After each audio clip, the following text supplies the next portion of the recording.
یہ وہ تاجروں کی عبادت ہوئی جو تجارت کے لیے کچھ فائدہ کچھ ملے گا. صحیح. یہ ہم نے کسی کو جو ہے کوئی اپنی ایسی پرابلم ہے کہ جس کی وجہ سے ہم پھنسے ہوئے ہیں تو ہمیں سجدہ کرنا ہے، یہ غلاموں کی عبادت ہے. جی. تو یہ ایک عبادت ہے کہ جو آزاد لوگوں کی عبادت ہے. تو ہم یہ سوچ کے کہ خدا لائق سجدہ ہے اس لیے ہم سجدہ کرتے ہیں. تو بہت ساری چیزیں ایسی ہیں کہ جن میں ہم فوائد کو دیکھے بغیر حکم شارع پہ عمل کرتے ہیں. صحیح. شارع مقدس نے جو حکم دیا ہے، قرآن نے جو حکم دیا ہے وہ ہم کرتے ہیں. قرآن نے کہا فامسحوا برؤوسکم وارجلکم الی الکعبین، اپنے سر کا مسح کرو، اپنے پیر کا مسح کرو، ٹخنوں تک ہم کرتے ہیں.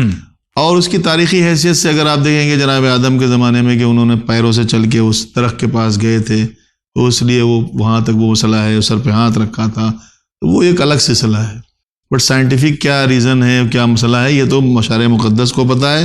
شارع مقدس نے کچھ چیزیں مخفی رکھی ہیں، صرف حکم دیا ہے، اس پہ ہم عمل کر رہے ہیں. اور اس کا فائدہ آج پتہ نہیں چلے گا، قیامت کے دن پتہ چلے گا. ممکن ہے اس کا فائدہ بہت سارے فوائد میں یہ بھی ہو کہ آپ جس پیر پہ مسح کرتے ہیں وضو کر کے، خدا ان پیروں کو جہنم میں نہ ڈالے. جس سر پہ آپ ہاتھ رکھ رہے ہیں مسح کے لیے خدا کا نام لے کر، تو خدا اس سر کو جو ہے اس وقت جو ہے جب سائے کی ضرورت ہو تو کسی نہ کسی سائے میں رکھیں. جی. تو یہ فائدے بھی ہو سکتے ہیں جو شرعی فائدے ہیں، سائنٹیفک بہت فائدے ہیں. آپ سے جب پیشانی سجدے میں رکھتے ہیں تو یہ اگنس ہوتی ہے جس کی وجہ سے دبتی ہے، تو آپ کو سجدہ جو ہے فائدہ دیتا ہے، آپ کو جو ہے ریلیکس جو ہے تھوڑا ریلیکس فیل ہوتا ہے.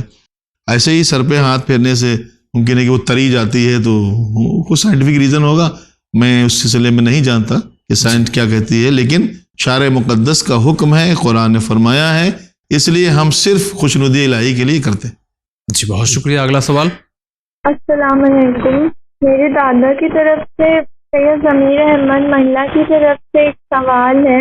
میرا سوال یہ ہے کہ قصبہ ابواب کے کتوں کو اس بات کا علم کیسے ہوا کہ یہ وہی قافلہ ہے جس پر ان کتوں کو بھونکنے کا حکم دیا گیا تھا؟ ویسے تو کئی قافلے وہاں سے گزرے ہیں، کتوں نے ان پر نہیں بھونکا تھا. وضاحت کرنے کی مہربانی کریں. دوسرا سوال یہ ہے کہ اس واقعے میں جھوٹی گواہی دینے والوں کے نام بتائیں. اور تیسرا سوال یہ ہے کہ کتے کتنے دنوں تک بھونکتے رہے؟ شکریہ. خدا حافظ. یہ جو سوال ہے اشارہ ہے اس جنگ کی طرف کہ جو جمل سے مولا علی سے لڑ کر کے جو واپس قافلہ آ رہا تھا تو حواب کے کتے وہ بھونکے، تو ان کتوں کو کیسے معلوم کہ یہ وہی قافلہ ہے جو حضرت علی سے جنگ کر کے آ رہا ہے؟ جی واپس نہیں آ رہے، جا رہے تھے. جی جاتے ہی پہ بھونکے. جاتے ہی. چونکہ کیا ہوتا ہے خدا بند کریم کی وحی کی دو قسمیں ہیں، ایک وحی بالواسطہ، ایک وحی بلا واسطہ. ایک بالواسطہ فرشتہ آتا ہے، یہ خدا بند کریم کسی کے ذریعے سے اس کو خواب کے ذریعے سے وحی پہنچاتا جیسے انبیاء کے پاس ہوتا تھا. ایک ہوتی بلا واسطہ. بلا واسطہ وہی جیسے جانوروں کا حساس ہونا، ان کی چھٹی جیسے اس کو سکس سینس کہتے ہیں، اس کو ڈیولپ کرتا ہے پروردگار کچھ چیزوں میں. جیسے اس خاص طور سے کتے کے لیے استعمال ہوتا ہے نا، کتا جو ہے سونگ کے پتہ لگا دیتا ہے کہ یہاں پہ اس میں یہ چیز ہے، اس کے اندر ایک حص جو پائی جاتی ہے وہ حص زیادہ ہوتی ہے. خدا بند کریم نے اس کے اندر یہ چیز ڈالی ہوئی ہے. گھوڑا ہے، یہ جانوروں میں کچھ حصے ہیں جو پروردگار عالم نے ان کو زیادہ ڈالا ہوا ہے، تو وہ اس سے محسوس کرتے ہیں. کتا گھر میں پلا ہوا ہے، مالک آئے گا کسی بھی حالت میں آئے گا، مالک کو پہچان لے گا اور اس کے پاس جا کے پہنچ جائے گا. وہ اگر چھپا ہوا بھی ہوگا تبھی وہ پہنچ جائے گا، چونکہ یہ اس کی ایک حص ہے جو خدا بند کریم نے اسے ایک خاص سی صفت دی ہوئی ہے. جی اگر کوئی اجنبی آئے گا تو سیدھا ہو جائے گا وہ، اور اس کو یہ بھی پتہ چل جاتا ہے کہ یہ آدمی جو آیا ہے کس نظریے سے آیا ہے. تو ویسا ہی ان کتوں کو بھی پروردگار عالم کی طرف سے ایک حص ملی ہوئی تھی، اور جو پیغمبر نے پہلے ہی جو ہے یہ کہا تھا کہ ایک زمانہ ایسا آئے گا کہ جو ہماری ایک زوجہ ہوں گی ان کے اوپر حباب کے کتے بھونکیں گے، تو وہ سمجھ جائیں کہ اس وقت وہ جو ہے باطل پہ ہوں گی اور جس کے مقابل میں جا رہی ہے وہ حق پہ ہوگا. تو یہ حباب کے کتوں کو یہ اللہ کی طرف سے ایک حص دی ہوئی تھی جنہوں نے جو پہچان لیا کہ بھئی یہ وہی لوگ ہیں کہ جو جن کو پیغمبر اسلام بتا کے گئے. جی اس لیے وہ بھونکے تھے، اور وہ 3 دن تک بھونکتے رہے. 3 دن تک بعض روایتیں کہتی جب تک وہ قافلہ سامنے رہا تب تک بھونکتے رہے. یہ دوسرا سوال تھا ان کا کہ کتنے دن تک بھونکے. وہ 2-3 دن تک کا سلسلہ ہے، لیکن یہ کم سے کم اتنا تو ہے کہ جب تک وہ گزرتے رہے وہ بھونکتے رہے. جی اگلا سوال. نماز زلزلہ پڑھنے کا طریقہ اور کیسے پڑھا جاتا ہے؟ نماز زلزلہ کا طریقہ بتا دیجیے. نماز زلزلہ اکثر نماز قضا ہوتی ہے. زلزلے کے وقت میں جو نماز نہیں پڑھ سکتے، چونکہ زلزلے میں تو ایک تو استقرار نہیں ہوتا ہے، اور نزلے کی نماز ہی ایسی ہوتی ہے کہ جو قضا کی نیت سے پڑھی جاتی ہے. اچھا. تو یہ وہی نماز ہے جو چاند گہن کے موقع پر، سورج گہن کے موقع پر، جس کو نماز آیات کہتے ہیں. نماز زلزلہ کا بھی وہی طریقہ ہے جو نماز آیات کا طریقہ ہے. جی بہت شکریہ. اگلا سوال. السلام علیکم مولانا صاحب اور جاوید بھائی. میرا نام سید تقی رضا ہے اور میں گجرات سے بول رہا ہوں. میرا سوال یہ تھا کہ شب جمعہ کی نماز پڑھنا ضروری ہے یا نہیں پڑھ سکتے؟ کیونکہ ہم جہاں رہتے ہیں وہاں پہ مسجد اہل سنت جماعت کی ہے، تو کیا وہ اہل سنت جماعت میں ہم جمعہ کی نماز پڑھ لے پھر گھر آ کے جوہر اثر کی پڑھ سکتے ہیں یا پھر جمعہ کی نماز چھوڑنی پڑے گی؟ اس کا جلد سے جلد جواب عطا فرمائے. خدا حافظ. اگر سید تقی رضا جو کہ گجرات میں رہتے ہیں اور جہاں ان کا گھر ہے وہاں سے قریب میں جو مسجد ہے وہ اہل سنت کی ہے، سوال سے ایسا لگ رہا ہے کہ شیعوں کی مسجد وہاں شاید نہیں ہے، تو کیا یہ اس مسجد میں جا کر کے جمعہ کی نماز پڑھ سکتے ہیں اور گھر پر آ کر کے ظہرین پڑھ لیں؟ دیکھیے مسئلہ یہ ہے، نماز تو کسی بھی مسجد میں پڑھ سکتے ہیں. تو مسجدیں ہم نے بانٹی ہوئی ہیں، یہ ان کی مسجد تو اللہ کا گھر ہے، ورنہ سب مسجدیں پروردگار کی ہیں. ٹھیک. اب یہ ہمارے نظریات ہیں، ہماری تنگ نظری ہے، ہمارے سینوں میں جگہ نہیں ہے، ہمارے سینے کشادہ نہیں ہے. جبکہ ہم یہ دیکھتے ہیں قرآن کہتا ہے کہ جب اللہ کسی کو اسلام دیتا ہے تو اس کے سینے کو سب سے پہلے کشادہ کرتا ہے. جی. بٹ ہمارے سینے ہی سب سے زیادہ تنگ ہیں ہم مسلمان ہوتے ہوئے کہ یہ ہماری مسجد ہے، اس میں وہ نہیں ہے، اس میں وہ نہیں ہے. کسی مسجد میں آپ نماز پڑھ سکتے ہیں، مگر جمعے کا مسئلہ الگ ہے. جمعے میں قیام جمعہ جب تک نہ ہو، شرائط پورے نہ ہو، جمعہ قائم نہ ہو، تو آپ کے اوپر جمعے میں شرکت واجب نہیں ہے. اگر جمعہ قائم نہیں ہو رہا تو آپ اس دن نماز ظہر پڑھیے. اچھا. آپ ظہر پڑھیے، آپ ان کی مسجد میں پڑھیے، اپنی مسجد پڑھیے، گھر پہ پڑھیے، جہاں بھی پڑھیے. ایسا نہیں کہ وہاں پڑھ لیا پھر یہاں کے گھر پہ دوبارہ پڑھ لیا، ایسا کچھ نہیں ہے. اگر پڑھنا ہے تو نماز ظہر پڑھیں، چونکہ جمعے کے لیے کچھ شرائط ہیں. جمعے کی کچھ شرائط ہیں، وہ شرائط اگر پورے نہیں ہوتے ہیں تو قیام جمعہ نہیں ہے. قیام جمعہ نہیں ہے ہمارے اعتبار سے، ہم جو ہے شیعہ لا کے حساب سے، تو پھر آپ کے پر جمعہ واجب نہیں ہے. آپ مسجد میں جائیے، جمعے کے ساتھ ان کے ساتھ نماز پڑھیے. آپ نماز ظہر کی پڑھیے اپنی، کیوں نہیں جا سکتے؟ پڑھ سکتے ہیں آپ، تو گھر پہ آگے پڑھنے کی ضرورت نہیں ہے. جی ظہر اثر پڑھ سکتے ہیں. ہاں ظہر اثر پڑھ لیجیے. جی. اگلا سوال. جی السلام علیکم جاوید بھائی صاحب، میں محمد دلی سے بول رہا ہوں. جی محمد بھائی میرا ایک سوال ہے، اگر اس کی آپ وضاحت کر سکیں جاوید بھائی تو بہت بہت آپ کی مہربانی ہوگی. دراصل جاوید بھائی یہ پوچھا تھا کہ جو 1,24,000 پیغمبر آئے ہیں، زیادہ لوگ یہ کہتے ہیں کہ جتنے بھی پیغمبر آئے ہیں سب وہ فلسطین اور عرب میں آئے ہیں، اس ایریا میں عرب کے اور فلسطین کے دوران. تو لیکن یہ کہ خدا نے تو یہ کہا ہے کہ ہم نے اپنے پیغمبروں کو دنیا کے ہر کونے میں بھیجا ہے. تو اگر اس کی آپ وضاحت کر سکتے ہیں کہ مطلب کہ جو اور بھی کانٹیننٹس ہیں جیسے افریقہ ہے، رشیا ہے، انڈیا ہے، کیا اس میں بھی پیغمبر آنے کی امید ہے یا نہیں ہے؟ اگر اس کی حدیث کے ذریعے سے آپ وضاحت کر سکے تو آپ کی بہت بہت مہربانی ہوگی. بہت بہت شکریہ. السلام علیکم. علیکم السلام. یہ محمد دلی سے، ان کا یہ کہنا ہے کہ 1,24,000 جو نبیوں کا سلسلہ ہے تو وہ زیادہ تر جو ملتا ہے وہ فلسطین اور عرب میں ان کے آنے کا سلسلہ ملتا ہے، لیکن دنیا بھر میں اللہ کہتا ہے کہ ہم نے تو نبیوں کو بھیجا ہے. تو کیا حدیث سے کوئی یہ بات ثابت ہو سکتی ہے کہ افریقہ میں نبی آئے ہوں، انڈیا میں آئے ہوں، رشیا میں آئے ہوں، یا دیگر اور بھی ممالک ہیں؟ کس نے کہہ دیا گیا صرف فلسطین اور عرب میں ہی آئے؟ ایسا سنا ہوگا شاید. تو سنا ہوگا. تو چونکہ 4 نبی ہیں جن کے لیے ہے کہ وہ عربی زبان میں آئے ہیں، باقی الگ نبی سب کی زبانیں الگ تھی، سریانی زبان تھی، یہ زبان تھی، سب زبان ہر جگہ زبان میں آئے، سنسکرت میں بھی آئے. ہر زبان میں جو زبانیں پائی جاتی تھی دنیا میں، ہر زبان میں نبی آیا ہے. جی. لکل قوم ہاد، قرآن کہتا ہے ہر قوم کے لیے ایک ہادی ہے اور ہر زمانے میں ہادی ہے. جی جی. اب یہ الگ مسئلہ ہے کہ ان نبیوں میں 1,24,000 انبیاء میں 313 رسول ہیں، ان میں 5 بڑے رسول ہیں. بڑے رسول سے مراد صاحب شریعت ہے. اب صاحب شریعت کے مراد جناب نوح کے زمانے میں جناب نوح صاحب شریعت ہیں، تو جناب نوح سے لے کر جناب ابراہیم تک جتنے بھی آئے ہیں سب جناب نوح کی شریعت پہ عمل کرتے رہے. صحیح. جناب ابراہیم سے جناب موسیٰ تک جتنے بھی آئے ہیں سب جناب ابراہیم کی شریعت پہ عمل کرتے رہے. موسیٰ سے عیسیٰ تک جناب موسیٰ کی، جناب عیسیٰ سے جناب پیغمبر تک جناب عیسیٰ کی. پھر پیغمبر سے کے بعد قیامت تک جو ہے اب شریعت جناب پیغمبر چلے گی. لیکن یہ کہ ہر زمانے میں نبی رہے، تو ایسے ہر دور میں ہر جگہ کوئی ایسی جگہ نہیں ہے، زمین کا کوئی خطہ ایسا نہیں ہے جہاں نبی نہیں اترے انسانوں پر. اب یہ اور بات ہے کہ جانوروں پہ کوئی نبی نہیں اترا، یا کتاب نہیں اتری، پہاڑوں پہ کوئی کتاب نہیں اتری، نباتات پہ کوئی کتاب نہیں اتری، چونکہ نباتات سے کوئی بغاوت کا خطرہ نہیں تھا، جانوروں سے کوئی بغاوت کا خطرہ نہیں تھا، جس لیے ان کو پیدا کیا وہ کر رہے ہیں. پہاڑوں سے کوئی بغاوت کا خطرہ نہیں تھا، انسانوں سے ہی خطرہ تھا کہ یہ بغاوت کر جائیں، کبھی خدا کہنے لگے، کبھی کچھ کہنے لگیں. تو انسانوں کے لیے جہاں جہاں انسان پائے جاتے ہیں جتنی قومیں پائی جاتی ہیں ہر قوم میں ہر اعتبار سے نبی آئے ہیں. یہ قرآن کا دعویٰ ہے کہ ہم نے ہر قوم کے لیے ہادی بھیجا ہے. جی بہت شکریہ. اگلا سوال. سلام عرفان عباس صاحب اور مولانا آپ پر بھی سلام ہو. میرا سوال یہ ہے کہ جھوٹ بولنا گناہ ہے، ٹھیک ہے؟ تو اگر ہم نے کسی سے وعدہ کیا ہو کہ یہ بات نہیں بتائیں گے، تو اگر اس میں ہم نے اگر جھوٹ بولا تو اس کا کیا گناہ ہوگا؟ اور اسلام میں کون کون سے جانوروں کو پالنا حلال ہے اور حرام ہے؟ اگر سوال یہ ہے کہ جھوٹ بولنا کہہ رہے ہیں کہ گناہ ہے، اور اگر جھوٹ بول دیا انہوں نے، کسی وعدہ کر کے وعدہ خلافی کیا، جھوٹ بول دیا، تو کیا؟ دیکھیے سب سے پہلے تو استغفار کرے، اس کے بعد جس کے لیے آپ کے جھوٹ سے جس کو نقصان پہنچا ہے آپ اسے معافی مانگیں. چونکہ جس سے آپ نے وعدہ کیا ہے یہ بندے کا حق آپ نے جو ہے پامال کیا ہے، تو بندے کے حقوق کو اگر پامال کر رہے ہیں تو خدا بند کریم کہتا ہے بندے سے پہلے معافی مانگیں کہ آپ نے اس کو نقصان پہنچایا. دوسرا یہ کہ آپ توبہ کریں، کیونکہ استغفار کے علاوہ اس کا کوئی راستہ نہیں ہے. جو نقصان ہوا ہے اس نقصان کو بھریں، اور یہ گناہ کبیرہ ہے، اس طرح سے نہ کریں.